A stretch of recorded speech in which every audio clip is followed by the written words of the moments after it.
Hello student, this is Rajesh sir once again here. In short, the IMP of the death of partner. Okay? तो दोस्तों death of partner के ऊपर में आज हमारा ये वीडियो है.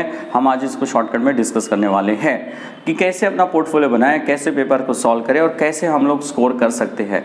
राइट दोस्तों, डेथ ऑफ पार्टनर लोग बोलते हैं कि ये कंपलसरी नहीं है, बट आप लोगों को पता होगा कि कोविड की वजह से जो पेपर पैटर्न में छोटा सा चेंज आया है, तो उसके हिसाब से आपको डेथ ऑफ पार्टनर्स को भी रीड करके रखना है. राइट, तो दोस्तों डेथ ऑफ पार्टनर और रिटायरमेंट ऑफ पार्टनर एक ऑलमोस्ट एक जैसा ही होता है. एक इसमें डेथ किसी की हो जाती है और एक इसमें कोई चला जाता है. रिटायरमेंट में पार्टनर एग्जिट कर लेते हैं और डेथ में पार्टनर ही परमानेंट एग्जिट हो जाते हैं. You can understand what I said.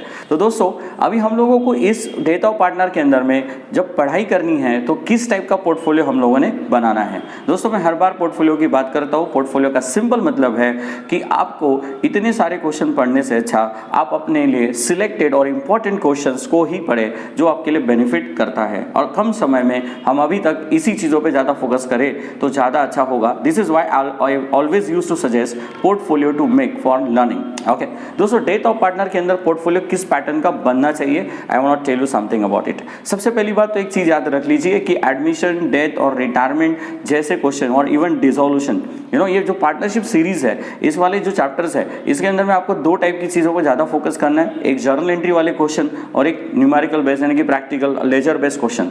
Journal entry and ledger based question है, दोनों आपके पोर्टफोलियो में होने चाहिए, क्योंकि माना जाता है कि कुछ कभी कभी क्वेश्चंस जर्नल एंट्री के ऊपर में भी पूछे जाते हैं.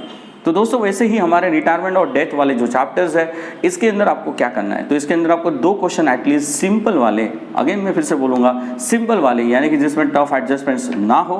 Tough adjustment is like this capital adjustment kind of adjustment. इस टाइप की एडजस्टमेंट नहीं होना चाहिए जिसमें कैपिटल एडजस्ट करना होता है न्यू रेशो में. तो आपको एक सिंपल नॉर्मल क्वेश्चन उठाना है, जर्नल एंट्री का उठाना है, उसके दो क्वेश्चन आपने प्रैक्टिस करने हैं, और उसके बाद फिर आप लोगों ने डेट के हिसाब से क्या अच्छे से प्लान करना चाहिए. दोस्तों डेट में बहुत बार ऐसा होता है कि डेथ ऑफ पार्टनर के अंदर में स्पेशल एडजस्टमेंट्स होती है, जैसे कि प्रॉफिट का शेयर इस पार्टनर को देना है, जिसकी डेथ होगी उस पार्टनर को आपको प्रॉफिट का शेयर देना है.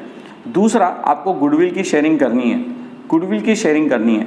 तीसरा, आपको उसको सैलरी या कमीशन या रेम्यूनरेशन देना हो सकता है. फिर से एक बार मैं बोल दूं, प्रॉफिट का शेयर उसको देना है, गुडविल उसको देनी है, या फिर उसको प्रॉफिट में मतलब सैलरी के तौर पे, या फिर कमीशन के तौर पे, या फिर इंटरेस्ट के तौर पे उसको रेम्यूनरेशन देना है. राइट, तो दोस्तों इस टाइप के एडजस्टमेंट्स आपके कवर हो जाने चाहिए, मतलब कि क्वेश्चन में आना चाहिए. वही वाले क्वेश्चन उठाइए जिसमें ये सब कवर होता है. एकदम सिंपल होता है डेट में, ये लिमिटेड एडजस्टमेंट्स है, आपको इसकी तरफ फोकस करना पड़ेगा. और कुछ क्वेश्चन ऐसे, थोड़ा एक क्वेश्चन ऐसा भी उठाइए जिसके अंदर में बैलेंस शीट की डेट अलग हो और मरने वाले पार्टनर्स की डेट अलग हो, डेट अलग हो, मतलब कि डिसीज पार्टनर जो है उसकी डेट ऑफ डेथ अलग होनी चाहिए, बैलेंस शीट डेट और उसकी डेट अलग होनी चाहिए. तो ऐसे क्वेश्चन में आपको प्रॉफिट शेयरिंग वगैरह कैलकुलेट करने में आसानी जाएगी. ओके दोस्तों, ऐसे क्वेश्चन के अंदर में बेसिकली पूछा जाता है आपको सिर्फ पूछा जाता है आपको कैपिटल अकाउंट पूछा जाता है, कभी कभी capital account, only capital account भी पूछा जाता है, और कभी कभी आपको तीनों पूछा जाता है, revaluation, capital and the balance sheet. इस टाइप के भी क्वेश्चन आपको पूछे जाते हैं. तो आपने तो प्रिपेयर सभी के लिए रहना है, मतलब कि आप लोगों ने वो भी क्वेश्चन अपने पोर्टफोलियो में कवर कर लो, उसके भी एक दो डाल दो, और उसके बाद जो मैंने बताया कि इसमें प्रॉफिट शेयरिंग, गुडविल शेयरिंग और रेम्यूनरेशन शेयरिंग जो होती है, उसके भी आप दो क्वेश्चन अपने पोर्टफोलियो में डाल दो. डेट में इसके अलावा और कुछ नहीं होता दोस्त. डेट में आपको ज़्यादा एकदम से प्रिपेयर करने की ज़रूरत नहीं होती. ओके, तो दोस्तों इस तरीके से आपको ध्यान रखना है. रही बात वर्किंग नोट की, I always suggest you to write down the working note, along with the headings कि किस चीज़ का आप क्या कैलकुलेशन कर रहे हो. ओके, डेथ ऑफ पार्टनर में आपको वर्किंग नोट हो सकती है. वर्किंग नोट किस चीज़ की होगी, तो आपको होगी शेयर ऑफ प्रॉफिट निकालने की working note, valuation of goodwill की वर्किंग नोट, और उसके बाद अगर रिवैल्यूएशन का प्रॉफिट एंड लॉस निकालना अगर आपको वर्किंग नोट में दिखाना है तो उसको आप दिखा सकते हो. तो दोस्तों ये था मेरा डेथ ऑफ पार्टनर्स का, यानी कि डेथ ऑफ पार्टनर्स का इन शॉर्ट, जिसके अंदर में मैंने आपको शॉर्टकट में पोर्टफोलियो मेकिंग और राइटिंग समझा दिया हुआ है. फिर वही बात बताना चाहता हूँ, एक बात मैं वापस भूल गया था, मैं आपको रिपीट कर दूँ कि गलती करना नहीं है, काटपीट करना नहीं है, नीट एंड क्लीन पेपर को रखना है, हेडिंग सारी प्रॉपर लिखनी है, और जितना आता है उतना आपको सॉल्व करना है. Okay, this is thank you very much from the Rajesh sir, and now I will come with the next video of the in short for the next chapter. Thank you very much.